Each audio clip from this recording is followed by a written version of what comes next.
Hi there! Okay, today I'm going to be talking about testing mineral oxides. I am going to be mixing them in with the Underglaze Medium that I sell, the pigment-free opaque Underglaze Medium that I sell. This is actually an empty bottle because I've been using it, but you can buy that from my website. It's really cool stuff. So I just wondered what would happen. So I've already done I've only done 3 tests with oxides, because normally what we do with the Underglaze Medium is we mix powdered ceramic pigment in with it to get nice opaque colours.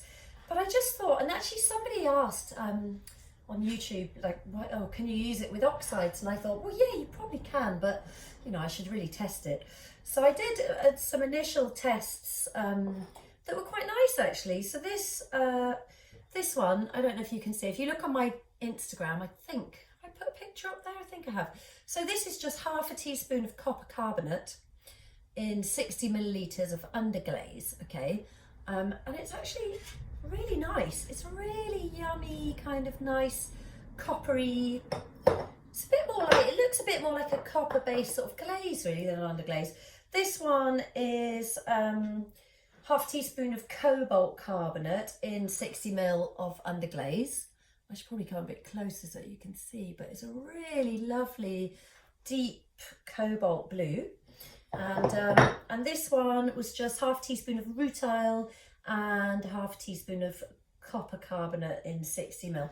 So all my tests are going to be in like 60 mils, because I don't want to mix up loads in case they come out rubbish, you know. Yeah, because like, you don't want to be stuck with random rubbish, you know, mixtures of stuff and wasting your Underglaze. So 60 mils. So the way that you can kind of mix this stuff up, or what I did at least, was I measured out with my with one of these syringe things, 10 milliliters of water into each pot, and into that I just got my teaspoon measures, okay, and I've just, you know, I mean, I'm just guessing the amounts and stuff. I mean, after I did those, I was like, okay, yeah, half a teaspoon sort of is kind of works, does something. So, and I don't want to be weighing out powders, you know, I can't be bothered to weigh out powders. And anyway, my drug dealer scales are broken now and they've gone all funny. So anyway, and it's just nice because not everyone has like special, you know, special postal scales and stuff. So you just get your teaspoon measure, and I'm going to be using half teaspoon, you know, leveled off half teaspoon measures. So the sorts of things, the combinations that I'm going to be testing today, we've got red iron oxide and manganese, copper oxide, red iron oxide combined, copper oxide and manganese dioxide, copper oxide and rutile, cobalt oxide and manganese, chrome and cobalt, manganese and rutile, copper and chrome, red iron oxide and cobalt, vanadium pentoxide and copper oxide, vanadium pentoxide and cobalt oxide, and vanadium and chrome. So that's just what I chose to do. And the other thing that I thought I might do is, once I've tested a bit of those, I've got a bit of zinc oxide and a bit of tin here as well, and they are really good. Zinc, tin and zirconium are really good like opacifiers. So I might just, like, once I've tested them, I might mix a bit of, I might use the zinc actually, that might be a bit more reactive, into these as well. And I've got some spare test towels, so then I can kind of test that out as well. So it'll have a half teaspoon of zinc in as well. Let's just see what happens. But yeah, as I was saying, so you want to, you know, roughly about 10 ml of water I find is enough to dissolve, or not dissolve, but just liquefy your 2 half teaspoons of oxide.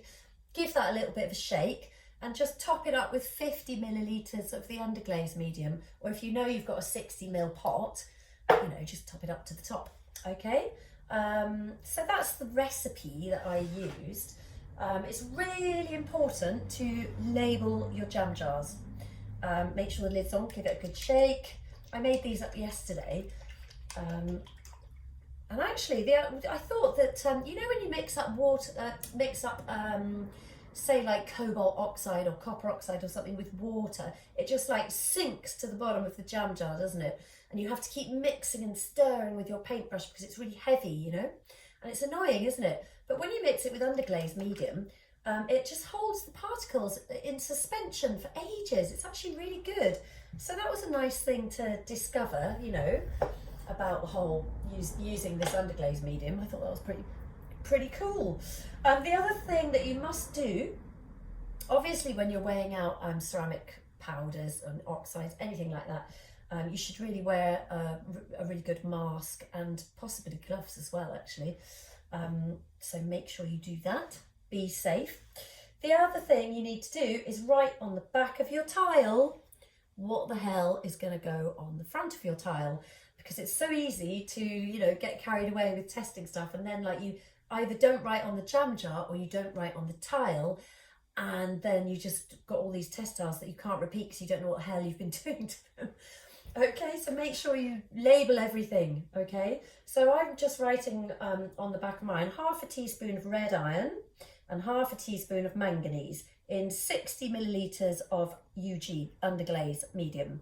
And I've also written the temperature that I know that I'm going to fire it to, which is going to be 1140, okay? So the temperature is really important to put on your information, on your test tile, because obviously that will affect the colour, what temperature you fire it to. Okay, so I'm just going to show you how to get the most out of your test tile. So you've got your tile made. Let's just shovel this out of the way a minute. So I like to kind of get as much information as possible. I'm just going to come up to the camera actually so you can see. So on this one you can see, oh god, that was a bit close, wasn't it? Sorry. So you can see it's kind of gradated, is that even a word? I think it is. So you've got one layer here of the Underglaze Medium, 2 layers and 3 layers. So I like to divide my test tile up into three sections, if you like, and you've got the glaze going down the middle of all of those. Okay, so that one was, I've written on the back of that, 1/2 teaspoon of copper carb in 60 ml of underglaze, and that's been fired to 1140. Okay, so what you want to do is get your tile completely covered, and I'm testing on red clay this time, not white clay, because I just want to see what happens with that. So you're going to give your tile one layer all over of your base layer, okay, whatever that is. I'm just going to do another one here as well. Oops, try not to flick it everywhere. And it's quite good to use, I mean, I'm going to be raw glazing these, and I'm putting them onto leather hard clay, as you can see. But if I had fired these test tiles and I just had them lying around, I'd do it onto bisque fired stuff. That would be fine as well. So I'm just giving this one layer, and you can see it covers really, really nicely. Well, you can't really see with because it just looks a really similar colour to the clay, but trust me, it covers really nicely. Let me show you with like one that is a different colour. Here we are. This one, what's this? This is copper oxide and manganese. And don't forget, manganese is an accumulative poison, so you definitely want to be really careful with it and not just, you know, get it on you. Probably should wear gloves, to be honest. Okay, so I'm giving it one layer like that, so you can see that that has covered really, really nicely just with one coat. But it behaves a bit more like slip, really, rather than underglaze. You know, it's really very opaque. It's a really good it's a really good product. You should get some. I'm just going to give this one a quick blast a minute with my hot egg, and you can use a hairdryer, or you can just wait for a little while for it to go matte colour and not to be all sticky. I just want to hurry it up a little bit because I want to try and get this. I'm trying to get it on Instagram, so I try and get it to be 15 minutes, but let's see. Okay, so I can see now that that will accept another layer. So that's my first coat, giving it one coat all over. So then the 2/3 of the tile, I'm going to give another coat, okay? So I don't know if you can see. Can you see? I've kind of divided it roughly into 2/3. So that bottom bit is going to be my one coat. The middle bit's going to be my 2 coats. Just give it one more blast off. And then I can put my 3 coats on the top. I think this is going to be a really dark colour. It looks really strong. Be interesting to see what happens, hey? So I'm going to put one more stroke of that across the top. So I know now that I've got my one coat, my two coats and my three coats of the product that I'm trying to test, okay? Just going to give that one more try off, because then I can show you how I glaze them so that you get maximum sort of glaze effect as well. Let's see, right, so I'm going to get my glaze and I'm going to get my soft brush and I'm going to glaze down the middle. Okay, so glazing down the middle, I'm going to give it one coat like that, right down the middle like that. And basically I want to see the effect of one coat of glaze and two coats of glaze and see how that affects the whole thing as well. So I'm just going to try that off just to speed it all up for you guys. Okay, here we go. And I'm just using a really nice mid-temperature brush-on transparent glaze, which usually reacts really, really nicely with stuff. And I'm just going to give that another coat of glaze down the one side. Okay, so now you can see, well, you can imagine, you can't really see very well, you've got one coat of underglaze, two coats, three coats, and down the middle I've got one coat of glaze and then two coats down one side. So you're basically getting 1, 2, 3, 4, 5 tests, if you like, you know, out of one tile. Oops, that's just dribbling. Let's wipe that off. Or keep it flat, that would be good. So, you know, it's about sort of making the most out of your small little test tiles and getting as many different results as you can from them, okay? I'm going to be firing all of these to 1140, as I said.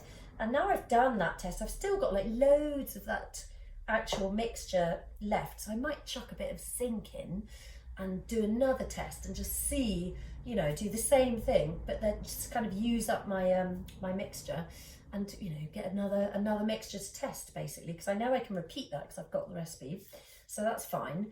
So just, yeah, have fun with combining different mineral oxides into underglaze medium and see what happens. I will definitely be sharing the results of this, and I honestly haven't got a clue what's going to happen. I'm actually quite excited about it. I'm hoping we'll get some nice colours, but they might all just come out a horrible brown colour as well. I don't know. That's the beauty of, you know, of testing things and finding out, isn't it? This is what you've got to do. This is how we learn. So basically, that's it. You know, that's how you do a test tile. That's how you can mix oxides in. Have fun with it. Have a go. I'm going to come and switch this off. And fingers crossed that they don't all turn out looking absolutely awful. I promise I'll share my results. Okay, bye for now.